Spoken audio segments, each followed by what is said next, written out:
Jim and Sally. This is Catherine Bordano, your advisor. I just wanted to upload a quick video just to be a little more personable and explain what is all in y'all's retirement plan that I made. So, if you look at the first page, it's just a cover letter explaining what is all in it. Secondly, your client profile, just all the information y'all gave me. Third, your assumption or my assumptions in y'all's retirement plan. You can go over those, and if you have any questions, just let me know about that. Okay, and your risk tolerance. So after reviewing your financial statements, I decided to put Jim, you at 54% or 54 score, and Sally, you at a 48 score. I just did this based off an average of the national average. So y'all can look at that, and then the pictures that go along with it are on the page. So let's get into the likelihood of y'all meeting your goals of 80,000 basic living wage for after you retire. So I ran a Monte Carlo analysis of your likelihood of reaching your goals, and it came out to be actually 0%, which is okay. We can adjust. I have quite a few alternatives, but remember that these alternatives are not solely what you need to do. We can always change.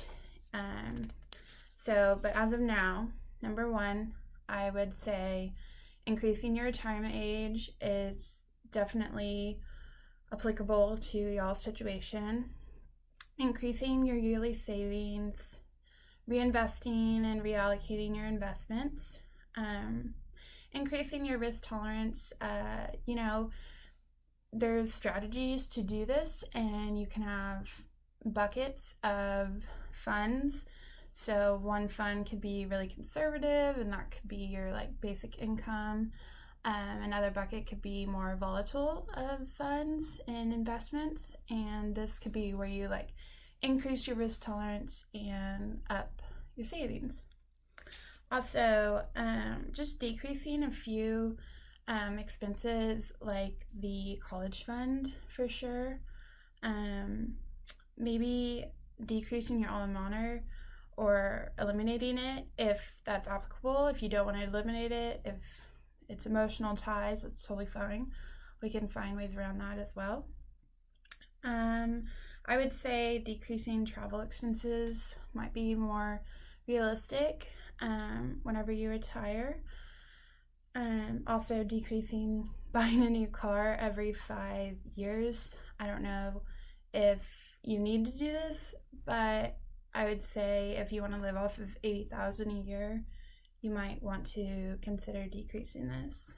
And then Jim, I would say maybe increasing your contribution to your Social Security plan from 12% to 15%.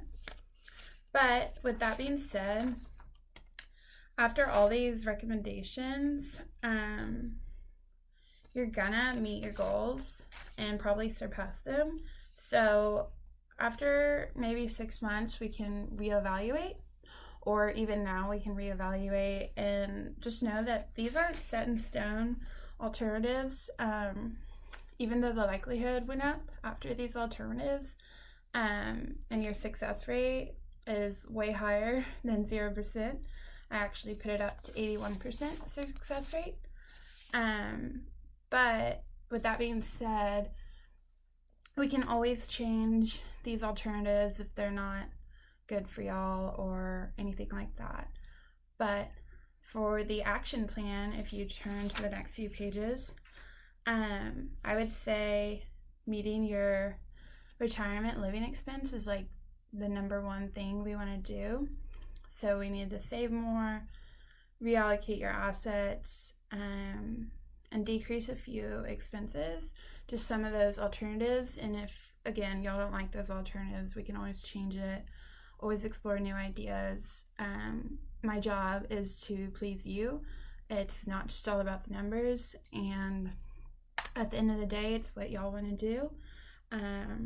But as of now, to the best of my knowledge, this is what I've planned and laid out for you. And if you have any questions, please do not hesitate to ask.